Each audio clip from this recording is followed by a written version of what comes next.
My daughter was rushed into surgery.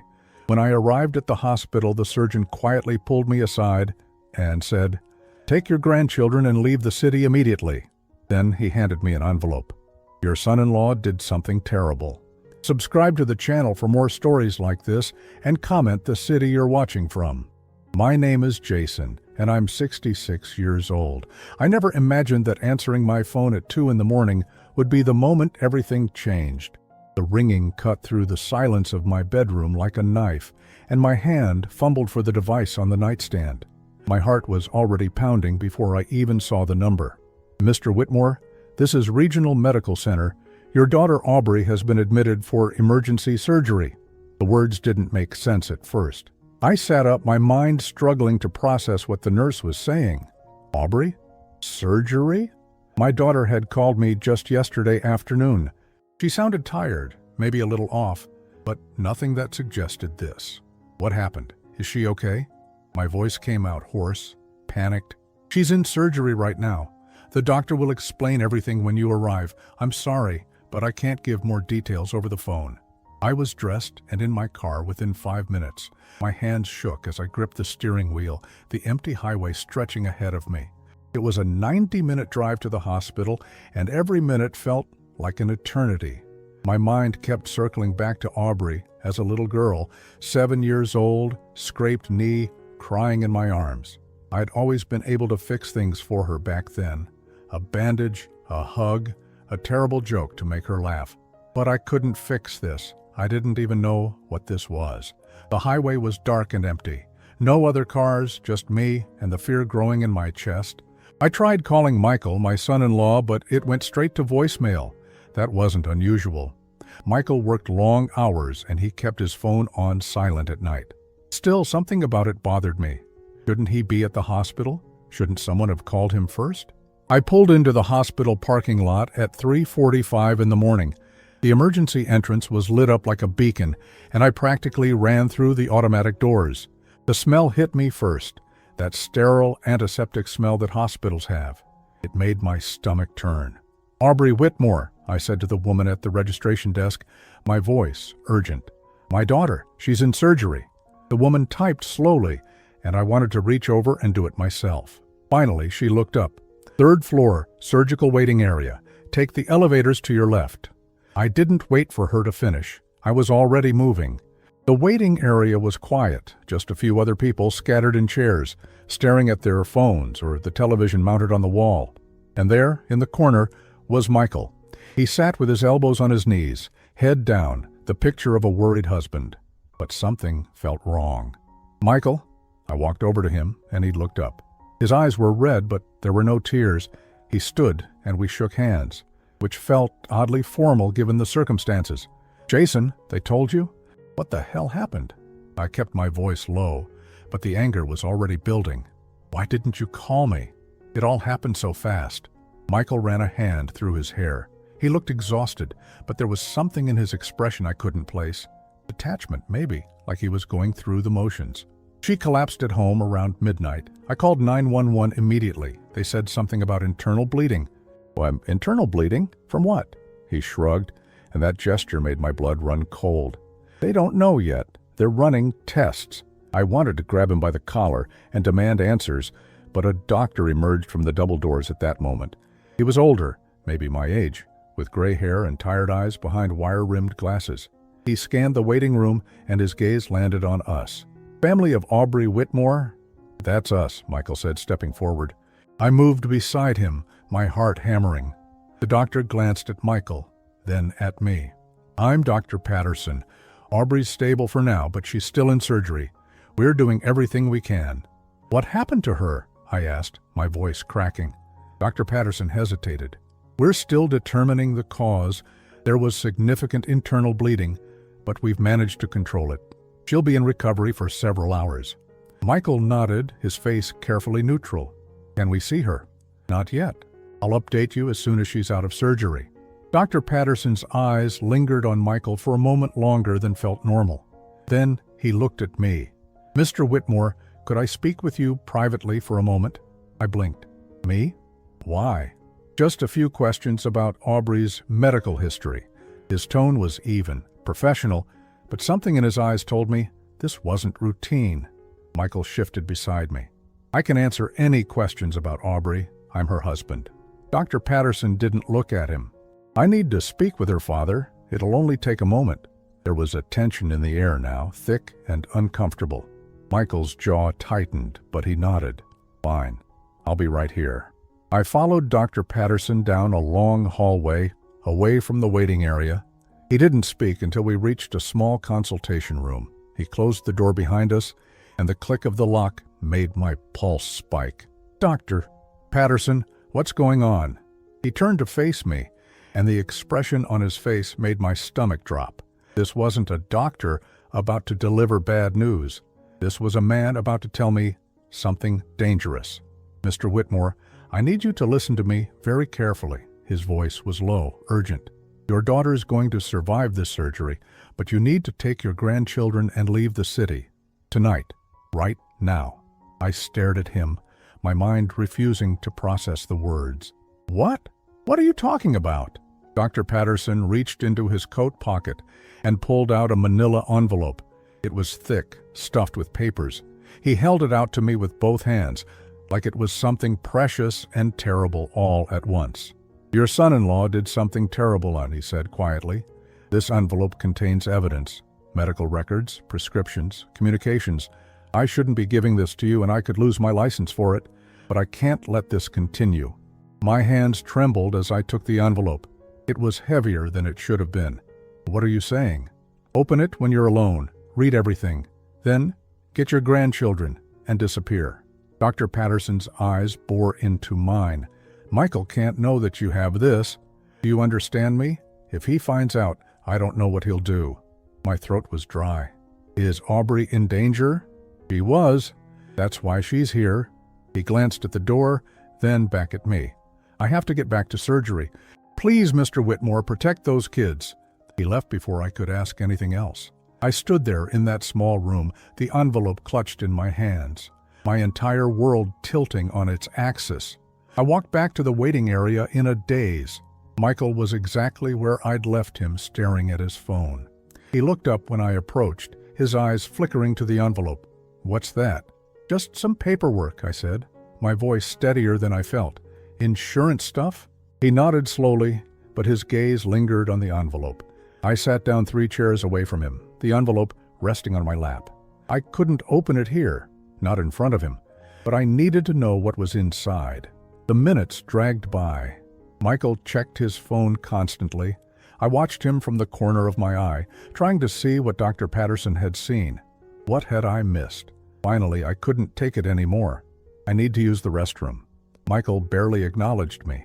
I walked down the hallway, found the men's room, and locked myself in a stall.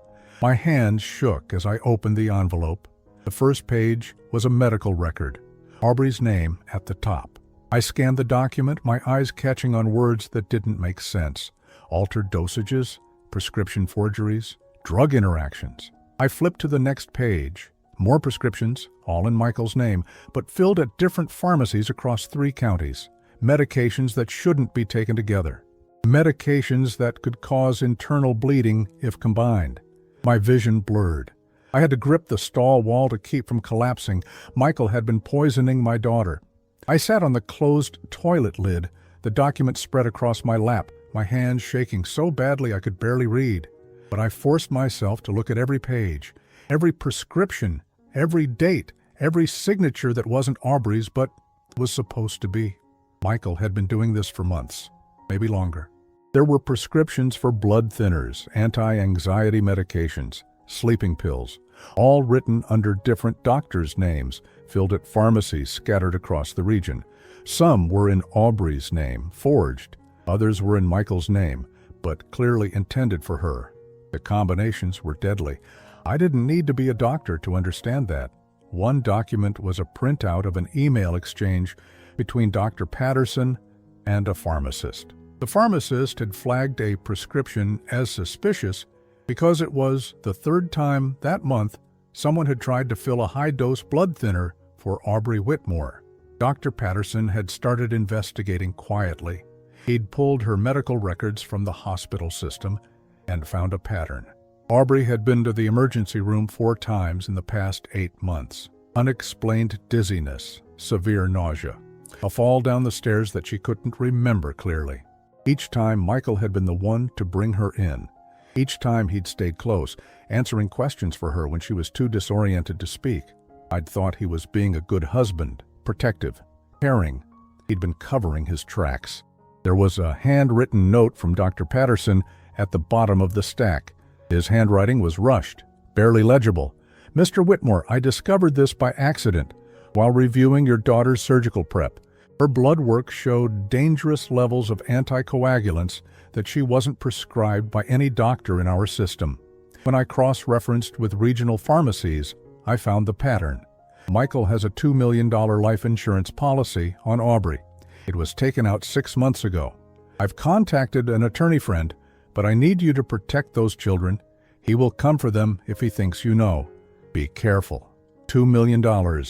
I folded the papers back into the envelope, my hands numb. My mind was screaming, but my body felt frozen. Michael had been slowly killing my daughter for money. For $2 million. How long had he been planning this? How long had Aubrey been suffering, thinking she was just sick, just clumsy, just unlucky? I thought back to the last few years. Aubrey had pulled away from the family. She'd stopped coming to Sunday dinners, stopped calling as often. When I did see her, she looked tired, worn down. Michael was always there, his hand on her shoulder, speaking for her, guiding her. I'd thought he was supporting her. I'd been grateful she had someone like him. I'd been a fool. I stood up, legs unsteady, and shoved the envelope inside my jacket. I couldn't let Michael see it. I couldn't let him know that I knew. Dr. Patterson's words echoed in my mind. Get the grandchildren and disappear. But how? Michael was sitting right there in the waiting room. If I tried to leave now, he'd know something was wrong. And where were the kids? Were they at home alone? Were they safe? I splashed cold water on my face and stared at my reflection in the mirror. I looked old, scared, but I couldn't fall apart. Not now. Aubrey needed me. My grandchildren Emma and Lucas needed me. I walked back to the waiting area, forcing my expression into something neutral. Michael looked up from his phone. "Everything okay?" he asked. "Yeah, just needed a minute." I sat down, the envelope burning against my ribs. "Where are the kids?" "At home. My sister's watching them." "Your sister?" I didn't know Michael had a sister. In the 7 years he'd been married to Aubrey, I'd never met her. "Yeah, she came over after the ambulance left." Michael's voice was smooth, casual. "I didn't want to wake them. They don't need to see their mom like this." Something about the way he said it made my skin crawl. I forced myself to nod. "That's good, that's smart." He went back to his phone. I sat there, staring at the wall, my mind racing. I needed to get to Emma and Lucas. I needed to get them away from Michael's sister, whoever she was. But I couldn't just leave the hospital. If I did, Michael would know something was wrong. An hour passed. Then another. Dr. Patterson came out once to tell us Aubrey was still in surgery, stable but not out of danger. He didn't look at me, didn't acknowledge the envelope. He was protecting himself, and I didn't blame him. Michael barely reacted to the update. He just nodded and went back to his phone. At 6 in the morning, a nurse finally told us Aubrey was out of surgery and in recovery. She was unconscious, but stable. We could see her in an hour. "I need coffee," Michael said, standing and stretching. "You want anything?" "No, I'm good." He walked toward the cafeteria, and the moment he was out of sight, I pulled out my phone. My hands were shaking again. I dialed my sister Clara's number. She lived 2 hours away, across the state line in Tennessee. "Jason? It's 6 in the morning. What's wrong?" "Clara, I need your help. I can't explain everything right now, but I need you to trust me." My voice was low, urgent. "Can you come to Regional Medical Center right now?" "What happened? Is it Aubrey?" "Please, Clara, I need you here, and I need you to bring your car." There was a pause. Then, "I'll be there in 2 hours. Thank you." I hung up before she could ask more questions. Michael came back 15 minutes later with a cup of coffee. He sat down, sipping it slowly, his eyes distant. I watched him, really watched him. The man I'd thought was a good husband, a good father, the man who'd been poisoning my daughter. "Jason," he said suddenly, and I tensed. "I know this is hard, but Aubrey's strong. She'll pull through. I wanted to lunge at him, to scream, to tear him apart with my bare hands. Instead, I nodded. Yeah, she will. At 7:30, a nurse told us we could see Aubrey. She was in a private room, hooked up to machines, her face pale and drawn. She looked so small in that hospital bed, so fragile. Michael stood beside her, holding her hand. I stood on the other side, staring at my daughter, my heart breaking. She was alive, but for how long? If I didn't get her away from him, would he try again? I'll stay with her, Michael said. You should go home, Jason. Get some rest. I'm not leaving. He looked at me, and for just a second, something cold flickered in his eyes. Then it was gone, replaced by that careful mask of concern. Suit yourself. We sat in silence. The machines beeped steadily. Aubrey's chest rose and fell. I counted each breath, willing her to wake up. At 9 o'clock, my phone buzzed. A text from Clara. I'm here. Parking lot B. I stood up. I need to step out for a bit, make some calls. Michael didn't look away from Aubrey. Take your time. I walked out of the room, down the hallway, and out to the parking lot. Clara was leaning against her car, arms crossed, worry etched on her face. What the hell is going on, Jason? I pulled the envelope from my jacket and handed it to her. Read this, all of it. She opened it, her eyes scanning the pages. Her face went white. Oh my God. I need you to help me get Emma and Lucas. They're at Michael's house with his sister. I don't know if she's part of this, but I can't risk it. Clara looked up at me, her eyes wide. You think he'd hurt those kids? I don't know what he's capable of anymore, but I'm not taking chances. She nodded, her jaw set. What do you need me to do? I'll call Michael, tell him I'm going to check on the kids. You follow me there. When I come out with them, we leave. We don't stop. We get them somewhere safe. And then what? Then I call the police. Clara grabbed my arm. Jason, if you're wrong about this, I'm not wrong. I pulled the envelope back from her, my voice breaking. He's been killing her, Clara, slowly, and if I don't stop him, he'll finish the job. She stared at me for a long moment. Then she nodded. Okay, let's go get those kids. I walked back into the hospital with my heart pounding so hard I thought everyone could hear it. Clara was waiting in her car, parked 3 rows behind mine. The plan was simple, too simple, but it was all I had. Michael was still sitting beside Aubrey's bed when I entered the room. He looked up, his expression unreadable. I'm going to head to your place and check on the kids, I said, keeping my voice steady. Make sure they're doing okay. Michael's eyes narrowed slightly. They're fine. My sister texted me an hour ago. I know, but I want to see them. They should hear from family that their mom's going to be okay. For a moment, he didn't respond. He just stared at me, and I felt like he could see right through me. See the envelope hidden in my jacket. See the plan forming in my mind. But then he nodded slowly. Yeah, okay, that's probably a good idea. He stood up and pulled his keys from his pocket. Here, in case Diane's not answering the door right away. She sleeps heavy. I took the keys, my hand steady, even though everything inside me was screaming. Thanks. I'll be back in a couple hours. Tell the kids I love them. The words made my stomach turn. I nodded and walked out, forcing myself not to run. I made it to my car, started the engine, and pulled out of the parking lot. Clara followed at a distance, just like we planned. The drive to Michael's house took 25 minutes. It was a nice neighborhood, the kind with manicured lawns and 2-car garages. The kind of place where people waved at each other and no one expected anything dark to be happening behind closed doors. Michael's house was a 2-story colonial with white siding and black shutters. Aubrey had been so proud when they bought it 5 years ago. She'd sent me pictures of every room, excited about finally having space for the kids to grow up. Now all I could think about was getting them out of there. I parked in the driveway. Clara parked on the street, engine running. I walked up to the front door and used Michael's key. The lock clicked open and I stepped inside. The house was quiet.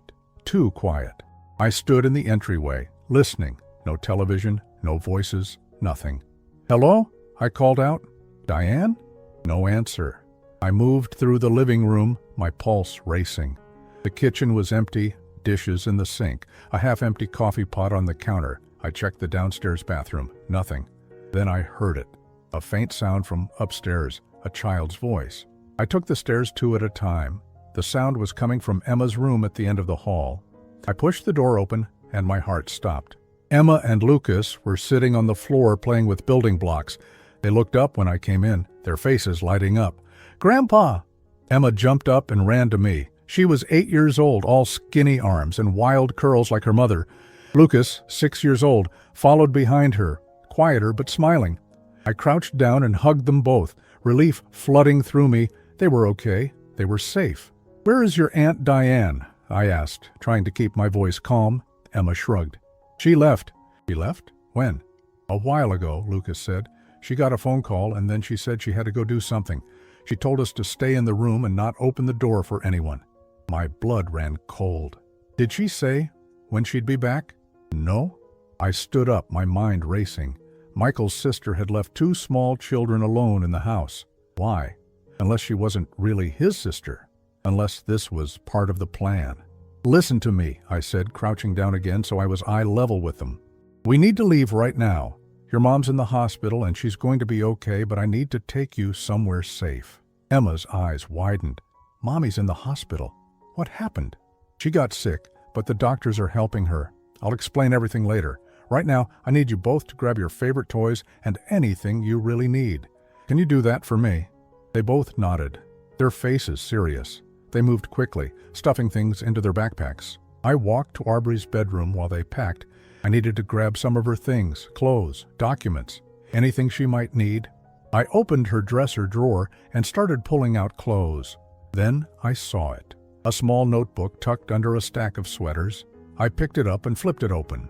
It was a journal. Aubrey's handwriting filled the pages. I scanned the entries, my throat tightening. "I feel sick all the time now. Michael says it's stress. Maybe he's right. I fell again today. I don't remember tripping over anything. Michael was worried. He wants me to see a specialist. The medicine Michael picked up for me makes me feel worse, but he says I need to take it. He says the doctor knows best." I closed the journal and shoved it into my jacket with the envelope.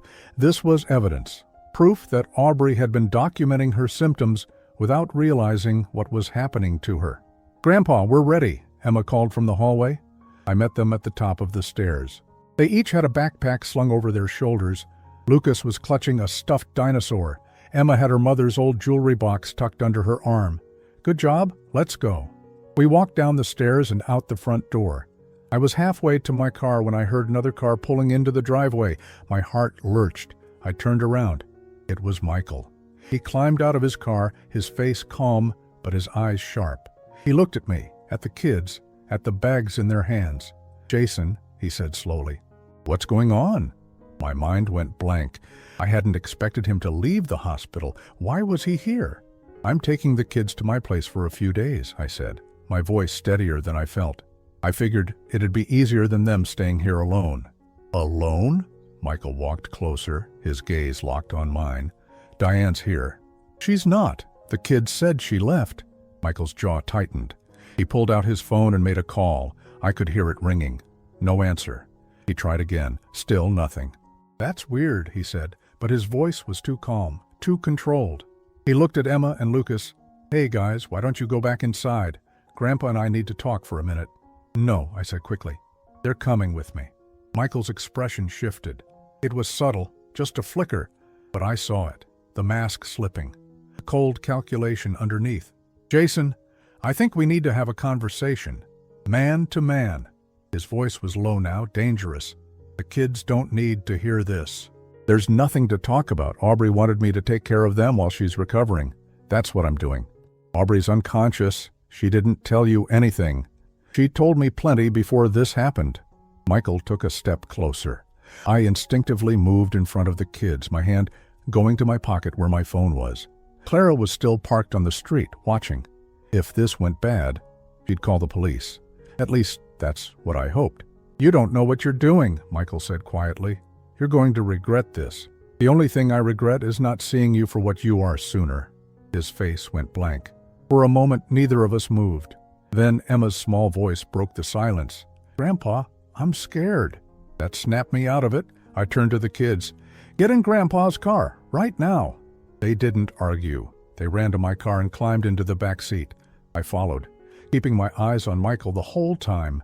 He didn't try to stop me. He just stood there watching, his hands in his pockets. I got into the driver's seat and started the engine. Michael walked up to my window. I didn't roll it down. "This isn't over," he said, his voice barely audible through the glass. I reversed out of the driveway and drove away. In the rearview mirror, I could see him standing there, still as a statue, watching us disappear down the street. Clara followed me. We didn't stop until we were 3 towns over, parked outside a diner. I got out and walked to her car. "What happened?" she asked, her face pale. "He showed up. I don't know how he knew, but he was there." "Did he try to stop you?" "No, but he knows something's wrong. We need to move faster than I thought." Clara nodded. "Where are we going?" "Somewhere he can't find us. I'll figure it out. But first, I need to call a lawyer. And the police." I looked back at my car. Emma and Lucas were sitting in the back seat, their faces pressed against the window, watching me. They looked scared, confused, but they were safe, for now, and I was going to make sure it stayed that way. We ended up at a motel 40 miles outside the city. It wasn't much, just a small roadside place with peeling paint and a flickering neon sign. But it was far enough away that I could breathe. Clara took the kids inside and got them settled while I sat in my car, staring at my phone. I needed to call the police. I knew that. But once I did, everything would become real, official. There'd be investigations, questions, legal procedures, and Michael would know that I'd turned him in. He'd know about the envelope. My hands were shaking as I dialed 911. 911, what's your emergency? I need to report an attempted murder. The words came out steadier than I expected. My son-in-law has been poisoning my daughter. I have evidence. There was a pause. Sir, can you tell me your location? I gave them the name of the motel. Within 15 minutes, 2 police officers arrived. One was younger, maybe 30, with a buzz cut and skeptical eyes. The other was older, a woman with graying hair and a weathered face that had seen too much. I sat with them at a small table in Clara's motel room while Emma and Lucas watched cartoons on the bed, oblivious to the gravity of what was happening. "Mr. Whitmore," the older officer said, pulling out a notepad. "Start from the beginning." I told them everything.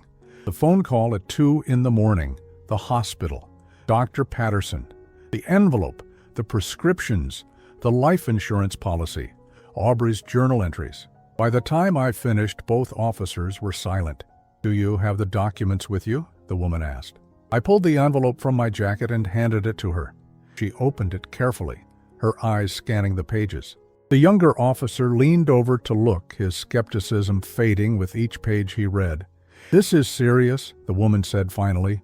"If these documents are legitimate, we're looking at attempted murder, possibly multiple counts. They're legitimate. Dr. Patterson risked his career to give those to me. We'll need to speak with him, and we'll need to get official copies of these medical records through proper channels." She looked at me, her expression softening slightly. "Mr. Whitmore, you did the right thing coming to us, but I need you to understand something. This is going to be a long process. We'll need to investigate, gather evidence, build a case. It could take weeks, maybe months. My daughter doesn't have months. He tried to kill her once. What's stopping him from trying again? We'll place a protective detail at the hospital. No one will be able to get to her without going through us first." That should have made me feel better, but it didn't. I thought about Michael standing in that driveway, watching us leave, the coldness in his eyes. He wasn't going to just give up. The younger officer spoke up. "What about the kids? Are they safe here?" "For now," Clara said from across the room. "But if Michael figures out where we are..."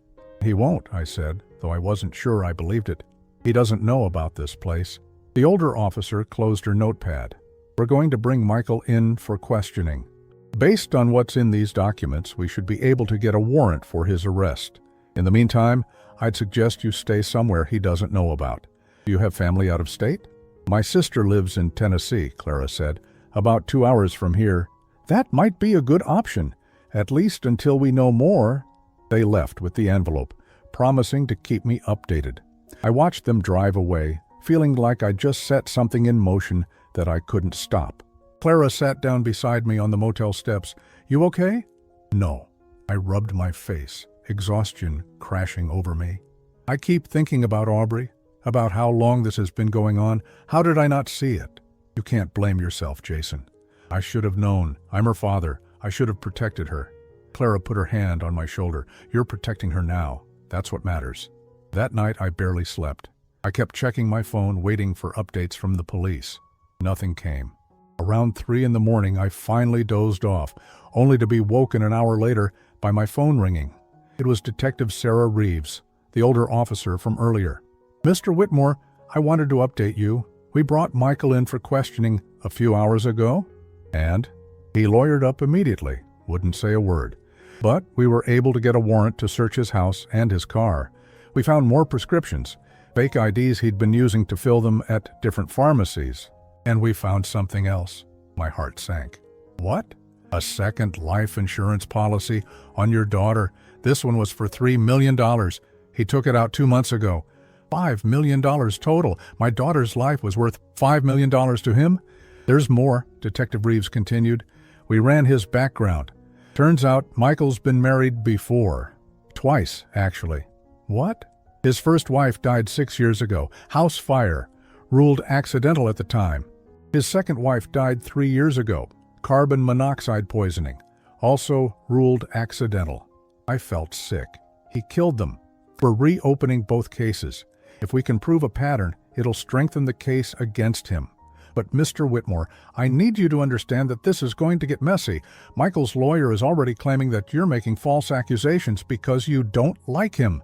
He's going to try to paint you as a vindictive father-in-law. I don't care what he says. I have the evidence. I know. And we're building a strong case, but it's going to take time. In the meantime, stay where you are. Don't contact Michael. Don't go back to the hospital. We'll handle this. She hung up. I sat there in the dark, staring at the wall. 2 other women, 2 other wives. How many people had Michael destroyed? In the morning, I called the hospital. They transferred me to Aubrey's room. A nurse answered. Is my daughter awake? I asked.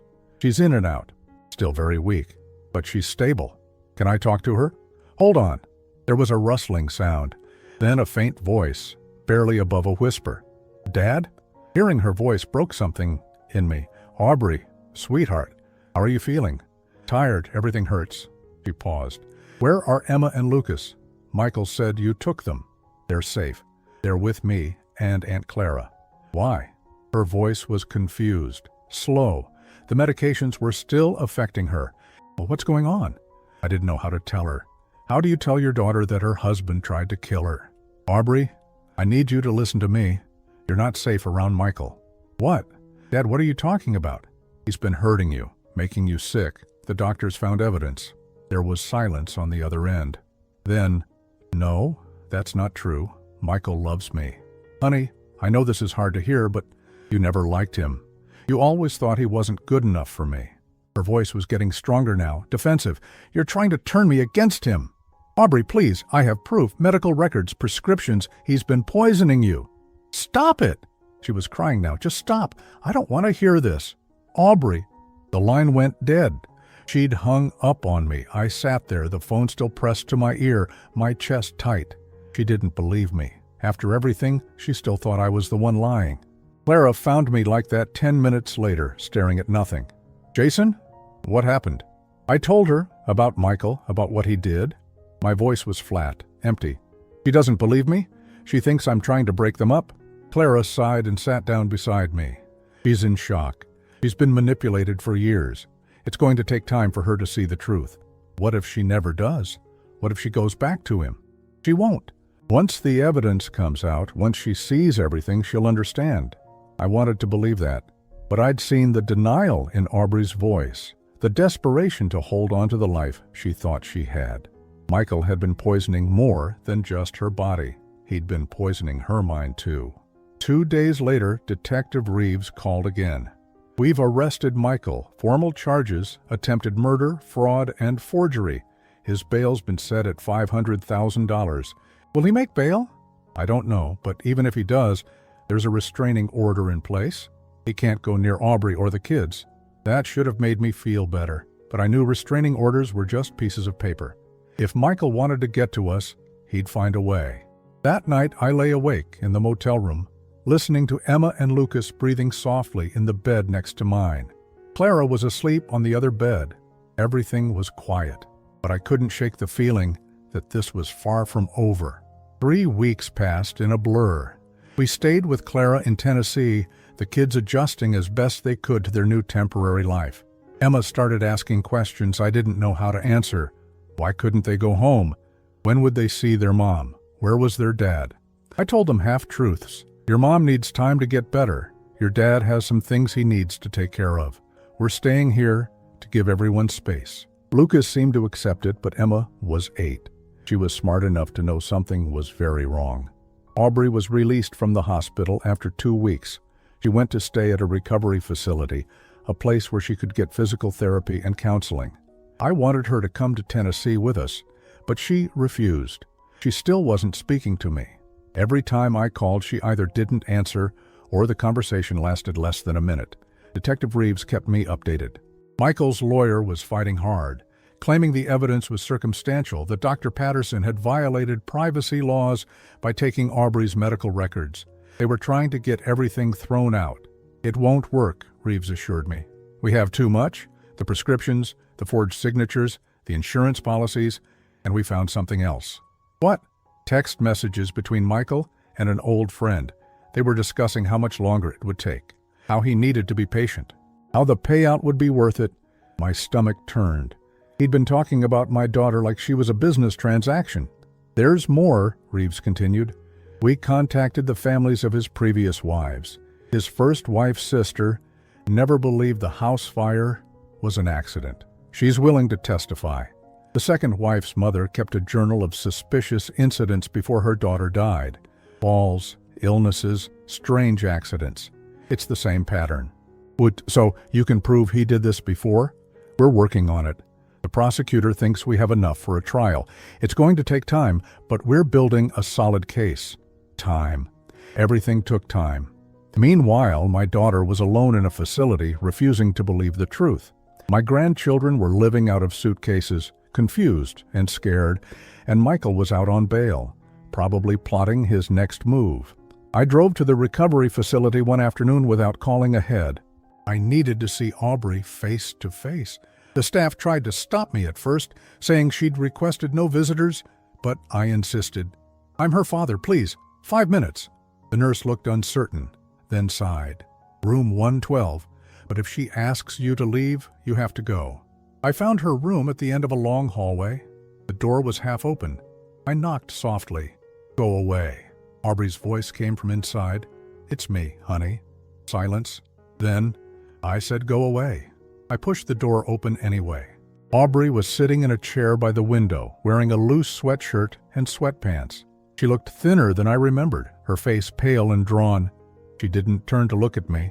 Aubrey, we need to talk. There's nothing to talk about. You took my children. You had my husband arrested. You've destroyed my family.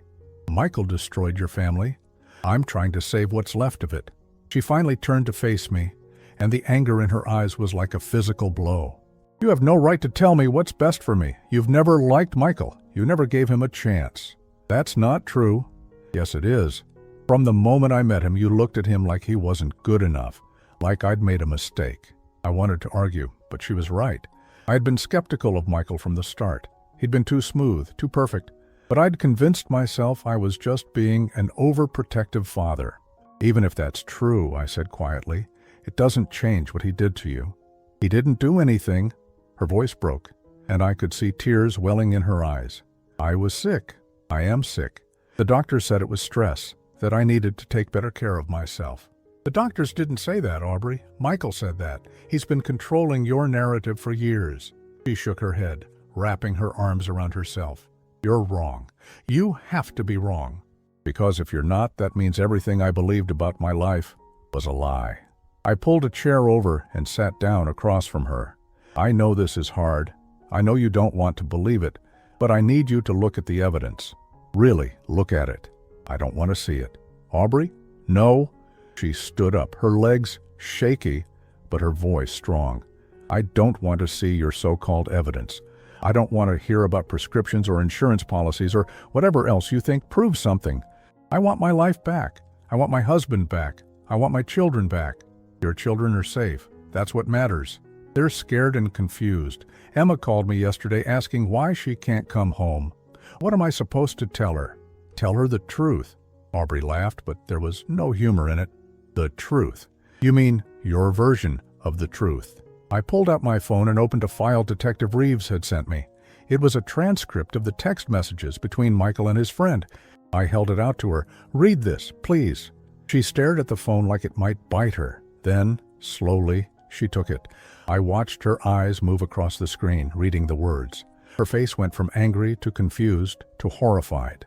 This can't be real, she whispered. It is. The police verified it. Those are Michael's messages. Her hands started shaking. She dropped the phone on the table and stumbled backward. I stood up reaching for her, but she pushed me away. Get out. Aubrey, get out. I need to think. I can't do this with you here. I picked up my phone and walked to the door. Before I left, I turned back. I love you, honey. Everything I've done is because I love you. When you're ready to talk, really talk, I'll be here. She didn't respond. She just stood there, staring out the window, her whole body trembling. I drove back to Tennessee with a heavy heart. Clara met me at the door. How did it go? She read the messages, but I don't know if it was enough. That night, my phone rang at 11 o'clock. It was Aubrey. Her voice was small, broken. Dad, I'm here. I need to see all of it. The medical records, the prescriptions, everything. Can you bring it to me? Of course. When? Tomorrow, as early as you can. The next morning, I drove back to the facility with a folder containing copies of everything the police had given me. Aubrey was waiting in her room, looking like she hadn't slept. Her eyes were red and swollen. I handed her the folder. She opened it slowly, like she was afraid of what she'd find inside. For the next hour, she read through every document. I sat quietly, watching her face change as the truth sank in. When she finally looked up, tears were streaming down her face. He tried to kill me, she whispered. Yes. For money. Yes. She covered her face with her hands and sobbed. I moved to sit beside her, and this time she didn't push me away. She leaned into me, crying like she hadn't cried in years, maybe decades. I'm so sorry, I said softly. I'm so sorry this happened to you. I thought I was going crazy. I thought it was my fault. Every time I felt sick, every time I fell, he'd look at me with this concerned expression and tell me I needed to be more careful. And I believed him. She pulled back, wiping her eyes. How could I have been so stupid? You weren't stupid. He's a manipulator. He's done this before to other women. You couldn't have known. The kids, she said suddenly, her eyes widening. Emma and Lucas, did he ever? No. The police found no evidence that he hurt them. I think they were only valuable to him as leverage to control you. She closed her eyes, relief washing over her face. Then anger replaced it. I want to testify. When this goes to trial, I want to tell everyone what he did. Are you sure? It's going to be hard. I'm sure. Her voice was steady now, stronger than I'd heard it in weeks. He took everything from me. My health, my sense of safety, my trust. I'm not letting him take my voice too. 2 months later, the trial began. The courtroom was packed. Michael sat at the defense table in a suit, looking every bit the respectable husband wrongly accused. But I knew better now. We all did. The prosecutor laid out the case methodically. The prescriptions, the forged signatures, the life insurance policies, the text messages, the testimony from the families of his previous wives. Dr. Patterson took the stand and explained how he'd discovered the pattern. He was calm, professional, unshakable. Michael's lawyer tried to discredit him, claiming he'd violated patient privacy laws, but the judge shut it down. Then Aubrey testified. She walked to the stand slowly, still recovering physically, but when she spoke, her voice was clear and strong. She told the jury about the years of being sick, about trusting Michael to take care of her, about the pills he'd give her, the meals he'd prepare, the way he'd isolated her from friends and family. I thought he loved me, she said, looking directly at Michael. But he was killing me, slowly, and I almost let him succeed. Michael's face remained blank, but I saw his jaw tighten. The trial lasted 3 weeks. The jury deliberated for 2 days. When they came back, the verdict was unanimous, guilty on all counts. Michael was sentenced to 25 years in prison, without the possibility of parole. As they led him away, he looked at me one last time. There was no remorse in his eyes, just cold, empty calculation. He'd lost, and he knew it. 6 months after the trial ended, I stood in the kitchen of Aubrey's new apartment, watching her cook dinner for the first time in what felt like forever. It was a small place, nothing like the house she'd shared with Michael, but it was hers, safe, clean, free. Emma was setting the table, chattering about her new school and the friend she'd made in art class. Lucas was on the floor with his dinosaurs, making sound effects that echoed off the walls. Normal sounds, happy sounds. Aubrey turned from the stove and caught me watching. She smiled, and it reached her eyes. Real, genuine. "You okay, Dad?" "Yeah," I said, my throat tight. "Just thinking about how far we've come." She wiped her hands on a towel and came over to hug me. "We wouldn't have come anywhere if it weren't for you. You saved my life. You saved your own life. I just gave you the chance to fight back." She pulled away, her eyes serious. "No, you did more than that. You believed me when I couldn't believe myself. You protected my children when I was too weak to do it. You never gave up, even when I pushed you away."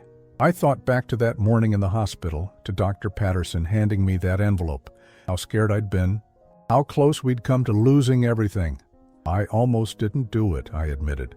When Dr. Patterson first gave me those documents, I sat in that bathroom stall thinking about how easy it would be to just ignore it, to convince myself I was overreacting, to let things go back to normal. But you didn't. No, because somewhere deep down, I knew. I'd been ignoring the signs for too long, the way you pulled away from the family, how tired you always looked. The accidents that didn't quite make sense. I'd told myself Michael was taking care of you. But the truth is, I'd just been too scared to look closer. Aubrey squeezed my hand. We both missed things, but we're not missing them anymore. The timer on the oven beeped, and she went back to pull out a casserole. The smell filled the apartment, warm and comforting. Emma finished with the table and came over to grab plates. "Is this like Thanksgiving?" she asked, looking between us. "Kind of," Aubrey said. "We're celebrating being together." "Can we do this every week?" Aubrey glanced at me, and I saw the hope in her eyes mixed with uncertainty. She was still rebuilding, still learning to trust herself again, but she was trying. "Yeah, sweetheart," I said to Emma. "We can do this every week." We sat down to eat, and for the first time in years, I felt something I'd almost forgotten. Peace, not the absence of problems, because there were still plenty of those. Aubrey was in therapy twice a week, working through the trauma. The kids had nightmares sometimes. Money was tight since Aubrey was only working part-time while she recovered, but we were together, we were safe, and that was everything. After dinner, while Aubrey got the kids ready for bed, I stepped out onto the small balcony. The city stretched out below, lights twinkling, in the darkness. My phone buzzed, a text from Clara. "How's dinner going?" "Good, really good." "Tell Aubrey I'm proud of her. And tell yourself the same thing. You're a good father, Jason." I stared at those words for a long time. For months, I'd been carrying guilt. Guilt for not seeing what Michael was doing sooner. Guilt for the years Aubrey suffered. Guilt for not being the father I thought I should have been. But maybe Clara was right. Maybe being a good father wasn't about being perfect. It was about showing up, about fighting when it mattered, about not giving up even when everything seemed impossible. Aubrey came out onto the balcony, 2 cups of coffee in her hands. She handed me one and leaned against the railing beside me. "They're out like lights," she said. "Emma wants you to read to her tomorrow night." "I'd love that." We stood in comfortable silence for a while. Then Aubrey spoke, her voice quiet. "I got a letter from Michael."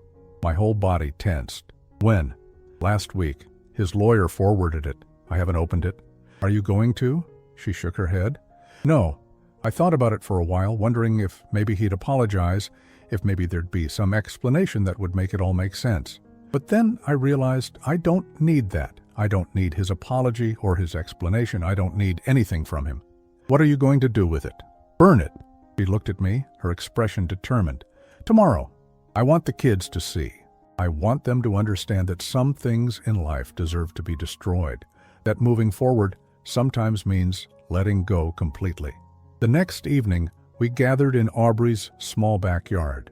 She'd bought a metal fire pit from the hardware store, and Lucas helped her set it up while Emma arranged stones around it like it was some kind of ceremony.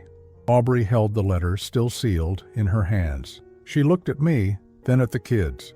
"You know how sometimes we keep things that hurt us because we think we're supposed to," she said to them. "We think that letting go means giving up or being mean. But sometimes the strongest thing we can do is say goodbye to things that were never good for us in the first place." Emma nodded seriously. Lucas watched with wide eyes. Aubrey struck a match and held it to the corner of the envelope. The paper caught fire, flames licking up the sides. She dropped it into the fire pit, and we all watched as it burned. The letter from the man who'd tried to kill her. The last connection to a life that had almost destroyed her. Gone. As the flames died down, Emma reached for her mother's hand. "Are we safe now, Mommy?" Aubrey knelt down and pulled both kids into her arms. "Yes, baby, we're safe." That night, after I'd driven home to my own apartment 30 minutes away, I sat at my kitchen table with a cup of tea and thought about everything that had happened. The fear, the anger, the uncertainty, but also the strength I'd seen in my daughter, the resilience in my grandchildren, the way we'd all found a way to survive something that should have broken us. My phone rang. It was Detective Reeves. "Mr. Whitmore, I wanted to give you an update. We've reopened both cold cases on Michael's previous wives. Based on the evidence from your daughter's case, we're confident we can build strong cases there too. Will there be more trials? Possibly. The families deserve justice, and Michael needs to answer for everything he's done." After she hung up, I thought about those other women, the ones who didn't survive, the families who'd spent years wondering what really happened. They'd finally have answers. It wouldn't bring their loved ones back, but maybe it would give them some peace. 3 months later, Aubrey called me in the middle of the day. "Dad, I got a job offer." "That's great. Doing what?" "Working with a nonprofit that helps domestic violence survivors.